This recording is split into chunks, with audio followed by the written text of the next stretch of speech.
अस्सलाम वालेकुम आकिल वालेकुम साहब, जफर अस्सलाम। बात कर रहा हूँ कराची पाकिस्तान से। ये बताइएगा, क्या कहते हैं कि नमाज का वक्त अगर हो गया हो और कोई ग्रुप बस में सफ़र कर रहा हो, किसी जगह वो पड़ाव करे, थोड़ी देर के लिए रुके, तो पहले अजान दे फिर वो नमाज पढ़े, या नमाज का वक्त हो चुका है तो बस नमाज पढ़ ली जाए, अजान की ज़रूरत नहीं है। इसके बारे में आगाही दीजिएगा कि नमाज का वक्त होने पे अजान देना ज़रूरी है या ज़रूरी नहीं है। नमाज का वक्त होने पर अजान देना ज़रूरी है या नहीं। दोस्तों, भाइयों और बहनों, समाहत शेख अब्दुल अज़ीज़ बिन बाज़ मुफ्ती ममलकत सऊदी अरब से पूछा गया तो आपने जवाब दिया कि अगर आप किसी आबादी या शहर में हों तो आप पर लाजिम है कि मुसलमानों के साथ मस्जिद में नमाज अदा करें, सिवाय उसके कि कोई शरई उज़्र हो, जैसे कि बीमारी वगैरह।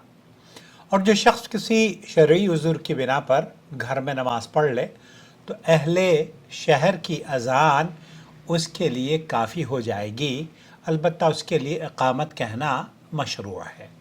लेकिन अगर आप सहरा, मैदान या सफ़र के किसी खुले ऐसे मुकाम में हों तो आप पर लाजिम है कि अज़ान भी दें और इक़ामत भी कहें, क्योंकि अज़ान और इक़ामत उलमा के सही तरीन कौल के मुताबिक फ़र्ज़ किफ़ाया हैं। इसकी दलील नबी करीम सल्लल्लाहु अलैहि वसल्लम का वो इरशाद है जो आपने हज़रत मालिक इब्न हुवैरिस रज़ियल्लाहु ताला अन्हु और उनके साथियों से फरमाया था कि जब नमाज का वक्त हो जाए तो तुम में से कोई एक अजान दे और तुम में जो उम्र में बड़ा हो वो इमामत कराए, और एक रिवायत में है कि जब नमाज का वक्त हो जाए तो तुम दोनों अजान दो और इकामत कहो। इसी तरीक़े से अल्लाह के रसूल सल्लल्लाहु अलैहि वसल्लम ने मदीना मुनव्वरा में भी हमारा बिलालन, हज़रत बिलाल रज़ियल्लाहु ताला अन्हु को अज़ान देने का हुक्म दिया, और मक्का मुकर्रमा में हज़रत अबू महज़ूरा रज़ियल्लाहु ताला अन्हु को अज़ान देने का हुक्म दिया था, और इन दोनों को अकामत का भी हुक्म फरमाया। नबी करीम सल्लल्लाहु अलैहि वसल्लम मदीने में हमेशा पाँचों नमाजें अज़ान और अकामत के साथ अदा फरमाते रहे।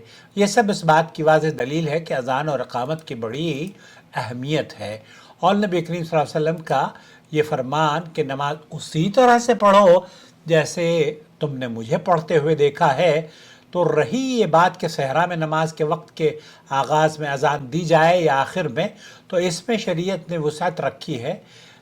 इंशाअल्लाह ताला अगर आप अज़ान दे लेते हैं तो ये आपने गोया के मसनून अमल पर मसनून जो अमल था, सुन्नत जो अमल था, उस पर अमल किया है। अलबत्ता अफजल और बेहतर यह है कि अज़ान और नमाज वक्त के शुरू में अदा की जाए, और अगर किसी वजह से अज़ान और नमाज मौखर कर दी जाए और सफ़र की हालत में ज़ोहर को असर के साथ या मगरिब को इशा के साथ जमा कर लिया जाए तो इसमें भी कोई हरज नहीं, क्योंकि मुसाफिर को शरीयत ने जमा तक़दीम और जमा ताख़ीर दोनों की इजाज़त दी है, जो इसके लिए ज़्यादा आसानी फराहम करती है। अगर मुसाफिर मुसलसल सफ़र में हो और ज़वाल आफ्ताब से पहले रवाना हो जाए तो इसके लिए बेहतर है कि ज़ोहर को असर के साथ मौखर करके पढ़े, और अगर गुरूब आफ्ताब से पहले रवाना हो तो मगरिब को इशा के साथ मौखर करके नमाजें अदा करे, और अगर ज़वाल के बाद रवाना हो तो बेहतर है कि असर को ज़ोहर के साथ मुक़द्दम करके पढ़े। इसी तरह अगर गुरूब के बाद रवाना हो तो इशा को मगरिब के साथ मुक़द्दम करके अदा करे। और ये सब नबी करीम सल्लल्लाहु अलैहि वसल्लम की सही अहादीस से साबित है।